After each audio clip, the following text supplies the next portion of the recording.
Nikola Tesla, seseorang yang sering dikenal dengan paten dan penemuannya yang mengubah dunia kita sekarang hingga adanya radio, mempelopori sistem AC untuk mengirimkan listrik di rumah kita, motor induksi yang menghasilkan peralatan listrik, transformator, lampu fluoresen yang merupakan pendahulu dari lampu neon modern yang kita gunakan saat ini, teknologi nirkabel yang menghasilkan Wi-Fi, Bluetooth, dan jaringan seluler saat ini.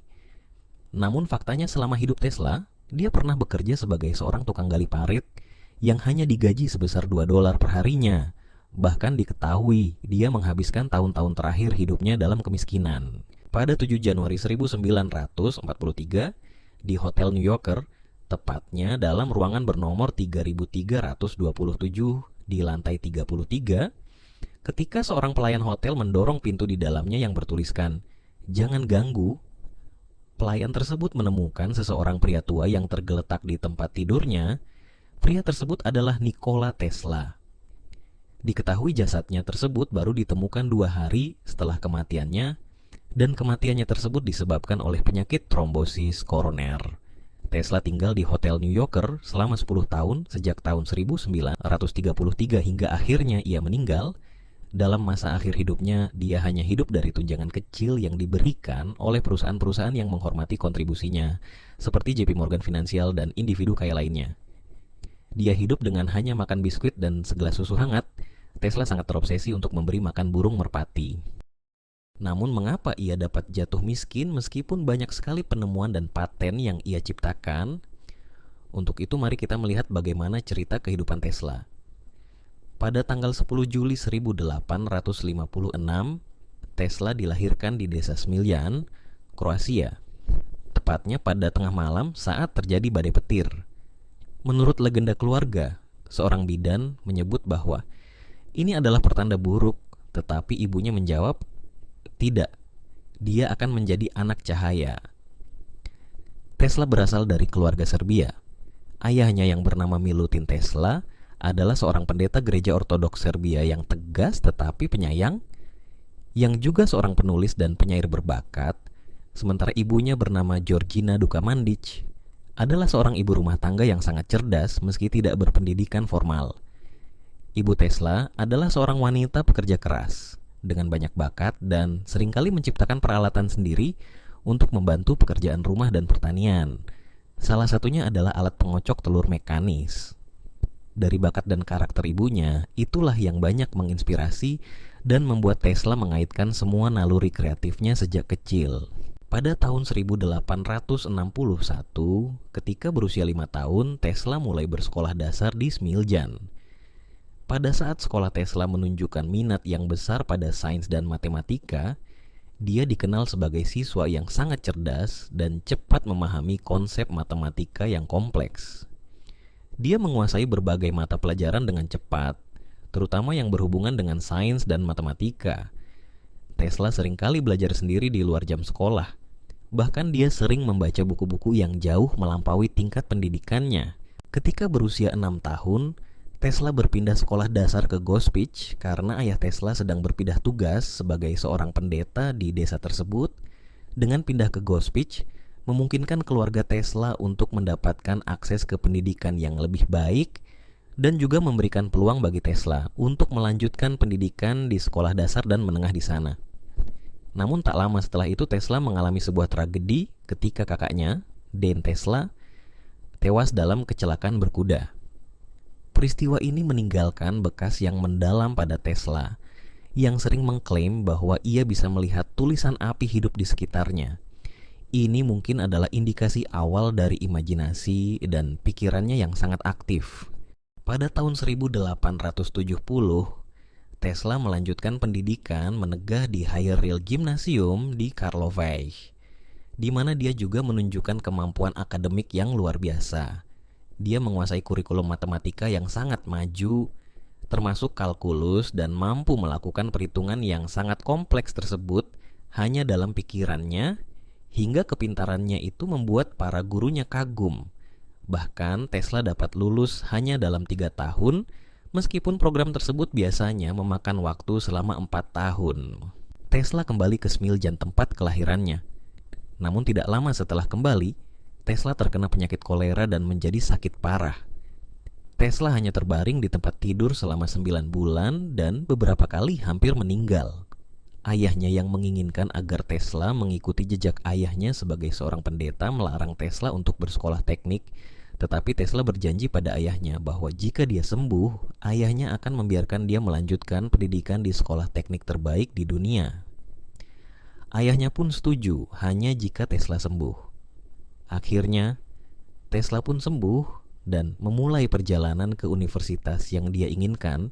Pada tanggal 17 April 1875, Tesla memulai pendidikan di Universitas Teknik Graz dengan beasiswa yang diberikan oleh Military Border.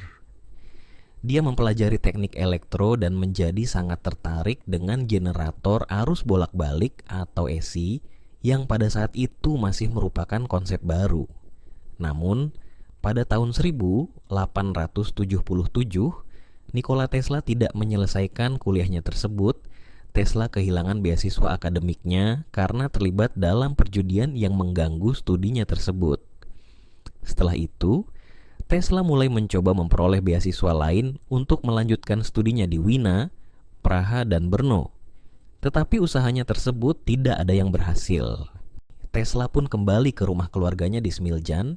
Dia menderita krisis emosional dan kesehatan akibat tekanan dan kegagalan akademis yang dialaminya. Tak lama setelah itu, pada 17 April 1879, ayah Nikola Tesla meninggal.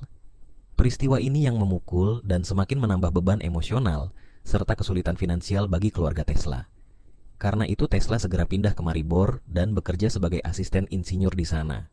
Namun, dia tidak lama tinggal di sini sebab mengalami penangkapan serta deportasi kembali ke Smiljan. Paman Tesla, Petar Mandik, yang merupakan seorang pendeta, dia melihat potensi dan masa depan yang dimiliki Tesla. Dia tergerak untuk membantu memberikan beasiswa kepada Tesla. Walaupun sebenarnya ia pun kurang baik secara finansial, ini memungkinkan Tesla untuk melanjutkan pendidikannya kembali. Pada tahun 1880, Nikola Tesla memulai pendidikan di Universitas Charles Ferdinand Praha di bawah bimbingan para profesor terkemuka, termasuk fisikawan terkenal Ernst Mach. Di sini, Tesla memperdalam ilmu fisika dan matematikanya. Namun sayangnya, dia hanya menyelesaikan 1 semester di sekolah ini karena dana yang diberikan oleh pamannya sebenarnya tidak cukup untuk mendukung studi Tesla dalam jangka panjang, dan Tesla sadar bahwa ia tidak cukup hanya mengejar pengetahuan akademis saja, namun juga perlu mempelajari pengetahuan secara praktis dengan mencari peluang pekerjaan di luar akademis. Kemudian Nikola Tesla pindah ke Budapest dan bekerja di Central Telegraph Office. Di sana dia bekerja sebagai asisten insinyur dan bertemu dengan Tifadar Puskas, seorang insinyur telegraf yang juga berperan penting dalam pengembangan sistem telepon di Budapest dan yang menjadi teman dan rekan kerja seumur hidupnya. Selama bekerja di Budapest, Tesla mengembangkan ide-ide inovatif tentang sistem arus bolak-balik. Salah satu penemuan terbesarnya yaitu prinsip medan magnet rotasi yang dia temukan pada tahun 1882 saat berjalan-jalan di taman kota bersama Puskas. Medan magnet berputar adalah konsep di mana medan magnet dihasilkan dan diputar dalam ruang oleh arus listrik yang mengalir dalam kawat penghantar. Prinsip ini digunakan untuk mengubah energi listrik menjadi energi mekanik yang kemudian digunakan untuk menggerakkan motor listrik. Meskipun Tesla menunjukkan prestasi yang luar biasa, dia pun mengalami masa-masa depresi dan kesulitan pribadi dikarenakan tekanan keuangan dan tanggung jawab untuk mendukung keluarganya yang terus menghantui. Bahkan trauma masa lalu saat kehilangan keluarganya, serta ambisi yang besar membuat kesehatan pribadinya terganggu. Namun, dukungan dari Puskas dan pengalaman di Budapest sangat berpengaruh dalam perkembangan karir dan penemuan Tesla. Pada tahun 1882, Tesla memutuskan untuk pindah ke Paris untuk bekerja di Continental Edison Company yang merupakan perusahaan cabang milik Thomas Edison, namun di sini ia belum sempat bertemu dengan Thomas Edison. Di perusahaan ini, ia memiliki tugas utamanya untuk mengembangkan sistem regulator otomatis untuk dinamo Edison. Saat di Paris, Tesla pernah bekerja pada sebuah pabrik lampu, di mana ia terlibat dalam pengembangan dan pemasangan sistem listrik, seperti dalam proyek pengisian listrik untuk Paris Opera House dan sebuah teater di Bavaria. Selama di Paris, dia mengembangkan konsep motor induksi yang menggunakan medan magnetik rotasi. Penemuan ini menjadi dasar dari banyak inovasi penting dalam bidang listrik dan teknologi. Meskipun dari semua kerja keras dan kontribusinya, dia seringkali menghadapi kesulitan finansial. Dia mengharapkan imbalan atas ide-ide inovatifnya, tetapi seringkali tidak segera menerima pembayaran.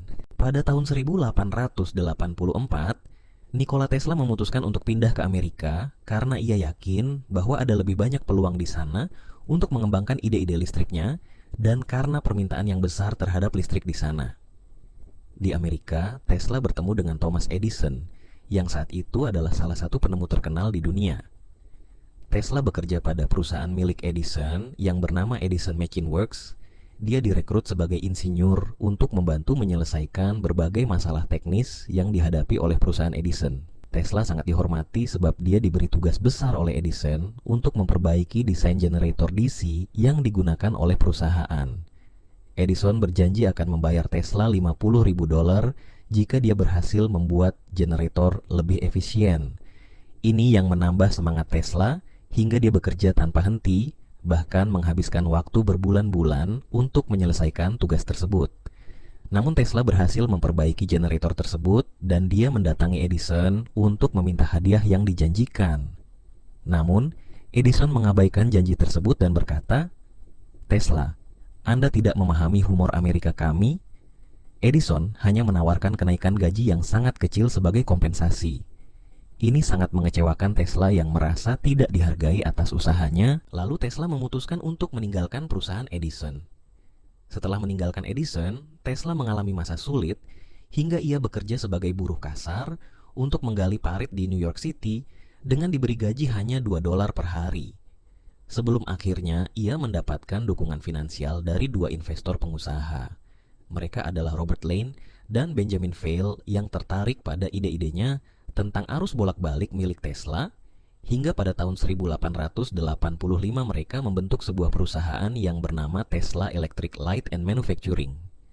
Namun, tak bertahan lama perusahaan ini segera mengalami masalah finansial serta konflik internal antara Tesla dan rekan-rekannya.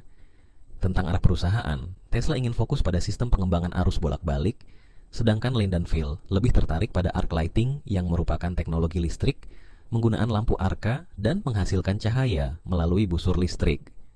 Akibatnya, Robert Lane dan Benjamin Vail memutuskan untuk membentuk perusahaan baru yang disebut Union Electric Light and Manufacturing Company dan meninggalkan Tesla dengan saham yang tidak berharga. Lalu apa yang dilakukan Tesla setelah itu? Nikola Tesla tidak menyerah. Dengan bantuan dari dua investor bernama Alfred Brown, seorang direktur Western Union, dan Charles Peck, seorang pengacara, Tesla mampu mendirikan Tesla Electric Company pada tahun 1887. Begitu perusahaan baru ini berdiri, Tesla mulai mengerjakan berbagai eksperimen yang menakjubkan. Salah satu inovasinya yang paling signifikan adalah pengembangan motor induksi dan sistem distribusi daya arus bolak-balik. Dalam waktu singkat, Tesla berhasil memperoleh lebih dari 30 paten atas penemuan-penemuan ini. Pada bulan Mei 1888, Tesla diundang untuk mendokumentasikan temuannya kepada American Institute of Electrical Engineers di Columbia University. Dalam presentasinya yang berjudul A New System of Alternating Current Motors and Transformers, Tesla menunjukkan keunggulan sistem AC dibandingkan sistem arus searah atau DC yang digunakan pada masa itu. Presentasi ini menarik perhatian George Westinghouse, seorang pengusaha dan insinyur terkemuka yang juga merupakan pendukung sistem AC. Westinghouse melihat potensi besar dalam penemuan-penemuan Tesla dan membuat kesepakatan untuk membeli hak paten Tesla seharga $60.000 dalam bentuk uang tunai dan saham, serta royalti untuk setiap tenaga kuda dari motor induksi yang dijual. Dengan adanya kerjasama ini dapat mengubah arah karir Tesla secara signifikan. Dengan dukungan finansial dan fasilitas dari Westinghouse, Tesla dapat melanjutkan penelitiannya dengan lebih intensif. Selain mengembangkan sistem AC, Tesla juga berkontribusi dalam berbagai bidang lain melalui Tesla Electric Company, sebuah laboratorium yang sebelumnya ia bangun, hingga menghasilkan beberapa penemuan seperti mekanik osilator, lampu neon, dan eksperimen awal dalam transmisi daya tanpa kabel. Kemitraan ini juga menjadi asal mula terjadinya perang arus melawan Thomas Edison. Edison mempromosikan sistem DC-nya, sementara Tesla dan Westinghouse mendukung sistem AC. Pada tahun 1888, Edison mencoba menyertakan sistem AC dengan kampanye propaganda yang ditampilkan bahwa AC berbahaya dengan menyetrum hewan seperti anjing dan kucing menggunakan arus listrik AC di depan publik untuk membuktikannya. Bahkan tanggal 6 Agustus 1890, Edison menyarankan eksekusi mati dengan kursi listrik. Eksekusi mati tersebut dilakukan pada seseorang yang bernama William Kemmler, seorang pedagang sayuran yang dihukum karena membunuh istrinya saat ia sedang mabuk berat. Dia menjadi orang pertama yang dieksekusi dengan metode ini. Kursi listrik ini dirancang oleh Harold Brown saat bekerja untuk Thomas Edison. Eksekusi ini tidak berjalan lancar dan memakan waktu 2 kali untuk menyelesaikannya, dengan arus listrik yang pertama kali diterapkan selama 17 detik dan arus kedua yang lebih tinggi selama 2 menit. Eksekusi ini merupakan bagian dari upaya Edison untuk memprovokasi pendapat masyarakat mengenai sistem arus bolak-balik yang dipromosikan oleh Nikola Tesla dan George Westinghouse. Salah satu kejadian yang paling terkenal adalah eksekusi gajah bernama Topsy pada 4 Januari 1903. Topsy adalah seekor gajah yang memiliki reputasi sebagai gajah jahat karena telah membunuh seorang penonton. Topsy dielektrifikasi di Coney Island di depan 1.500 penonton. Sebelumnya gajah ini diberi makan jeruk yang dicampur dengan sianida dan diberi sandal logam yang terhubung dengan kabel listrik. Ketika tegangan AC diterapkan, gajah itu jatuh dan meninggal. Demonstrasi ini menimbulkan kepanikan publik terhadap AC dan memicu upaya untuk melarang penggunaannya. Kampanye Edison ini sangat berbahaya dan sangat kontroversial, dan banyak orang menganggapnya sebagai bentuk kekerasan yang tidak perlu.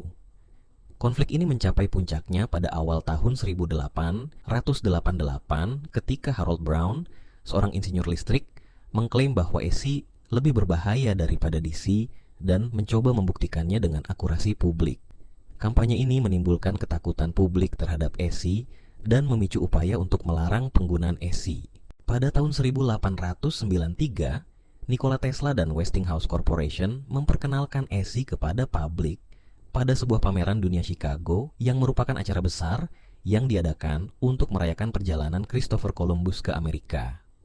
Tesla bekerja sama dengan George Westinghouse untuk menerangi pameran menggunakan lampu neon fluoresen yang didukung oleh sistem AC-nya dengan biaya yang lebih murah. Ini adalah momen penting dalam sejarah, karena Tesla berhasil membuktikan bahwa AC lebih baik dan lebih efisien dibandingkan dengan sistem DC yang dipopulerkan Thomas Edison. Meskipun Edison berusaha keras untuk mengalahkan sistem AC, namun sistem AC menang karena keunggulannya dalam distribusi listrik jarak jauh dan efisiensi lebih tinggi. Sistem AC yang didukung oleh Tesla dan Westinghouse menjadi standar dalam distribusi listrik di seluruh dunia. Lalu pada 1894, Tesla melakukan eksperimen lain dengan menggunakan tabung vakum yang menghasilkan sinar X. Dia mengambil gambar sinar X dari tubuh manusia, termasuk tangannya sendiri. Sinar X tersebut dapat merevolusi dunia medis karena memungkinkan dokter melihat ke dalam tubuh manusia tanpa operasi. Ini digunakan untuk mendiagnosis patah tulang, tumor, dan penyakit lainnya. Namun penemuan Tesla ini akhirnya diklaim oleh Wilhelm Conrad Röntgen yang diakui sebagai penemu sinar X karena dia menerbitkan temuannya pada tahun 1895 dan dianugerahi hadiah Nobel Fisika pertama. Namun sebenarnya Tesla sudah melakukan eksperimen dengan sinar X tersebut sebelum Röntgen. Kemudian Nikola Tesla dan George Westinghouse bekerja sama untuk membangun pembangkit listrik tenaga air pertama di dunia yang menggunakan sistem arus bolak-balik atau AC. Dan pada tahun 1895 pembangkit listrik tenaga air di air terjun Niagara ini mulai beroperasi. Pembangkit listrik di air terjun Niagara adalah salah satu pencapaian besar dalam sejarah kelistrikan. Air terjun Niagara yang terletak di perbatasan antara Amerika Serikat dan Kanada itu telah lama dikenal karena kekuatan airnya yang luar biasa. Pembangkit listrik ini mampu menghasilkan listrik dalam jumlah besar dan didistribusikan ke daerah-daerah yang jauh dari lokasi pembangkit dengan meminimalkan arus yang terbuang sia-sia pada saat proses pengiriman menggunakan sistem AC. Tak hanya itu, pada 1897, Nikola Tesla mengembangkan sistem radio. Dia mendemonstrasikan dan mengenalkan transmisi radio pada publik pada tahun 1893, jauh sebelum Guglielmo Marconi. Dengan adanya radio dapat merevolusi komunikasi, memungkinkan transmisi suara dan musik secara tanpa kabel. Radio juga membuka jalan bagi perkembangan teknologi komunikasi modern, namun radio penemuan Nikola Tesla tersebut diklaim oleh Guglielmo Marconi yang sering dianggap sebagai penemu radio karena dia berhasil mengirimkan sinyal radio melintasi Samudra Atlantik pada tahun 1901 hingga dianugerahi hadiah Nobel Fisika. Namun, Mahkamah Agung Amerika Serikat membatalkan beberapa paten Marconi dan mengakui kontribusi Tesla yang lebih awal. Nikola Tesla melakukan demonstrasi yang mengejutkan banyak orang saat dia memperkenalkan penemuannya tentang kendali jarak jauh remote control pada 1898. Ia memperlihatkan cara kerja remote control tersebut menggunakan perahu mainan di Madison Square Garden, New York. Tesla mengendalikan perahu mainan itu dari jarak jauh menggunakan sinyal radio. Perahu mainan tersebut menggunakan beberapa saklar di papan kendali yang memancarkan sinyal ke antena yang dipasang di perahu. Dengan menggerakkan saklar ini, Tesla dapat mengarahkan perahu untuk bergerak maju, mundur, dan berbelok. Demonstrasi ini mengejutkan banyak orang pada saat itu karena teknologi radio kontrol adalah sesuatu yang sangat baru dan revolusioner. Remote control ini terus dikembangkan, salah satunya oleh seorang insinyur Spanyol yang bernama Leonardo Torres, hingga menjadi teknologi remote control yang kita kenal dan gunakan saat ini. Dan pada tahun 1899, Tesla membangun laboratorium di Colorado Springs untuk melakukan eksperimen dengan arus tinggi dan Tesla coil. Di sini, ia berhasil menciptakan salah satu Tesla coil terbesar di dunia yang digunakan untuk menghasilkan tegangan tinggi dan frekuensi tinggi untuk mengejar eksperimen-eksperimen ambisinya mengenai transmisi tenaga listrik tanpa kabel. Di dalam laboratorium, Tesla memasang koil Tesla raksasa yang mampu menghasilkan voltase yang sangat tinggi. Koil ini memiliki diameter sekitar 15 meter. Salah satu eksperimen Tesla terkenal di sini adalah menyalakan lampu-lampu neon tanpa kabel dengan jarak lebih dari 40 km. Hal ini menunjukkan bahwa energi listrik dapat ditransmisikan melalui udara tanpa kabel konvensional. Tesla juga melakukan eksperimen resonansi dengan menggunakan bumi sebagai konduktor untuk transmisi listrik. Dia percaya bahwa bumi bisa digunakan untuk mengirimkan energi listrik ke seluruh dunia. Tesla menciptakan petir buatan yang menghasilkan percikan yang luar biasa besar, dengan beberapa percikan mencapai panjang lebih dari 100 kaki atau setara dengan 30 meter. Ini menghasilkan suara gemuruh yang bisa didengar dari jarak jauh. Hingga salah satu percikan petirnya telah menyebabkan pemadaman listrik di Colorado Springs Electric Company. Pada bulan Januari 1900, Tesla meninggalkan Colorado Springs dan kembali ke New York. Laboratoriumnya ditinggalkan dan akhirnya dihancurkan.